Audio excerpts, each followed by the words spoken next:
सब कुछ दरवाजे की खटखट से शुरू होता है। केविन मैकमुल्लन, नॉर्दर्न बैंक के मैनेजर, दरवाजा खोलते हैं और पाते हैं कि बाहर दो आदमी पुलिस की वर्दी में खड़े हैं। वे कहते हैं कि उनके परिवार में एक हादसा हुआ है और उन्हें मृतक की पहचान के लिए उनके साथ चलना होगा। यह झूठ था। जैसे ही वह बाहर कदम रखते हैं, उनकी पीठ पर बंदूक टिकाई जाती है। उनकी पत्नी करेन को उनकी गर्दन दबाकर मार डाला जाता है। 20 मील दूर एक और परिवार को बंधक बना लिया जाता है। क्रिस वॉर्ड, बैंक का एक कर्मचारी, अपने परिवार को बंदूक की नोक पर देखता है। अपराधी एक सरल आदेश देते हैं, आदेशों का पालन करो या वे मर जाएंगे। अगले 24 घंटों तक केविन और क्रिस एक बड़े षड्यंत्र के मोहरे बन जाते हैं। अगली सुबह वे अपने सहकर्मियों और बॉस के सामने सामान्य व्यवहार करते हैं और यूके के इतिहास की सबसे बड़ी बैंक डकैती में भाग लेते हैं। जब तिजोरी खाली होती है, 26.5 मिलियन पाउंड गायब हो चुके होते हैं। कोई अलार्म नहीं बजता, कोई सबूत नहीं मिलता और 2 दशकों बाद भी अपराधी और पैसा गायब है।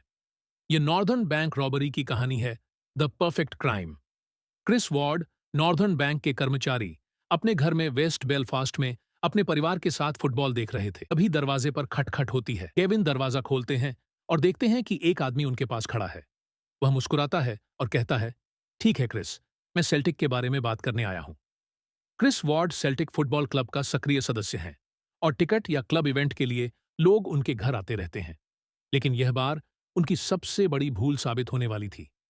वह आदमी अंदर आता है, लेकिन क्रिस तब तक नोटिस करता है कि दो अन्य लोग छाया में खड़े हैं। जैसे ही वे घर में कदम रखते हैं, सब बदल जाता है। उन्होंने अपनी बंदूकें निकाली और क्रिस के परिवार पर तान दी। क्रिस, हम फुटबॉल के लिए नहीं आए हैं, हम तुम्हारे बैंक के काम के लिए आए हैं। क्रिस जमे रह जाते हैं। अपराधियों ने कहा, हम जानते हैं तुम कौन हो और तुम्हारे बारे में सब कुछ। हम तुम्हें 24 घंटे के लिए ले जाएंगे और तुम्हारा परिवार उसी समय बंधक रहेगा। पहला आदेश सरल था, अपना वर्क यूनिफॉर्म पहनकर बाहर कार में बैठो, कोई बात मत करो, बस चलो।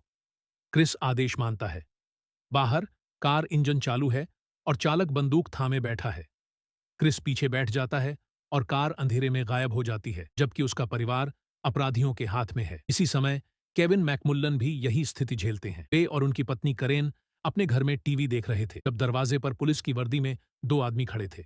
एक के पास उनके नाम की लिस्ट थी। उन्हें बताया गया कि एक पारिवारिक हादसा हुआ है और उन्हें तुरंत जाना होगा। यह भी झूठ था। केविन जैसे ही बाहर कदम रखते हैं, उनके सिर पर बंदूक टिक जाती है। करेन को जमीन पर गिरा दिया जाता है और एक तीसरा व्यक्ति उनके घर में प्रवेश करता है। तीनों उन्हें बंदूक की नोक पर स्पेयर रूम में ले जाते हैं। दो लोग कमरे से बाहर निकल जाते हैं और सबूत मिटाने लगते हैं। लगभग 1 घंटे बाद करेन को अंधा करके दूसरे घर ले जाया जाता है। केविन हेल्पलेसली देखता है। इसी बीच क्रिस वॉर्ड भी अलग घर में बंधक हैं। उनके हाथ पीछे से केवल टाई से बंधे हैं और वे रसोई में अकेले बैठे हैं। फिर क्रिस और केविन को एक कमरे में ले जाकर कहा जाता है, तुम्हारे पास एक आसान विकल्प है, हमारे साथ काम करो और तुम्हारे परिवार सुरक्षित रहेंगे, नहीं तो वे मर जाएंगे। उस समय केविन को एहसास हुआ कि यह सिर्फ एक डकैती नहीं बल्कि एक पूरे बंधक संकट का मामला है। दोनों नॉर्दर्न बैंक की सबसे बड़ी डकैती में फंसने वाले थे। टाइगर किडनैपिंग्स, उत्तर आयरलैंड में यह कोई नई बात नहीं थी। यह एक ऐसा अपराध था जिसमें किसी मूल्यवान व्यक्ति या वस्तु को बंधक बनाया जाता था और फिर पीड़ित को किसी दूसरी अपराध क्रिया करने के लिए मजबूर किया जाता था। कुछ साल पहले नॉर्दर्न बैंक ने सुरक्षा उपाय लागू किए थे। मुख्य वॉल्ट खोलने के लिए 2 चाबियां चाहिए थीं और चाबी धारक हर हफ्ते बदलते थे। संयोग से अगले दिन की चाबी धारक क्रिस वॉर्ड और केविन मैकमुल्लन ही थे। रात लंबी लगती है। एक व्यक्ति दोनों को 2 मोबाइल देता है, एक क्रिस के लिए, एक केविन के लिए। दोनों में केवल एक नंबर सेव है। अपराधियों ने चुपचाप डकैती की पूरी योजना समझाई, कब, कैसे और किस क्रम में काम करना है। क्रिस और केविन ने समझा कि कोई गलती भी परिवार की जान पर भारी पड़ सकती है। अगले दिन सुबह केविन और क्रिस सामान्य व्यवहार करते हुए बैंक पहुंचते हैं।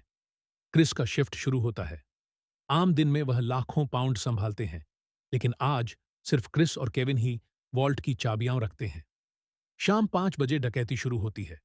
वे वॉल्ट में जाकर निर्देशानुसार नकदी को बैग में भरते हैं। किसी सुरक्षा गार्ड या कोर्ट की आवश्यकता नहीं। पहले चरण में 1 मिलियन पाउंड का बैग बस एक बस स्टॉप पर छोड़ दिया जाता है। फिर अपराधी उसे ले जाते हैं। इसके बाद अन्य चरण आते हैं, नकदी को कचरे के रूप में भेजना, सुरक्षा पहचान के बिना। कुल 24 बॉक्सों में 185 मिलियन पाउंड। अंत में 5.1 मिलियन पाउंड और गुप्त रूप से ले जाए जाते हैं। बैंक के गार्ड ने कुछ नहीं देखा। क्रिस और केविन ने नकदी डालने के बाद अलार्म उठाया और घर चले गए, जैसे कुछ हुआ ही ना हो। अगले कुछ महीनों में पुलिस ने कई छापेमारी की, बेलफास्ट, डबलिन और कॉर्क में। कई संदिग्ध पकड़े गए, लेकिन अंततः कोई ठोस सबूत नहीं मिला। केविन मुक्त हो गए। क्रिस का मुकदमा 2008 में चला, लेकिन किसी तरह भी सबूत साबित नहीं हो सके।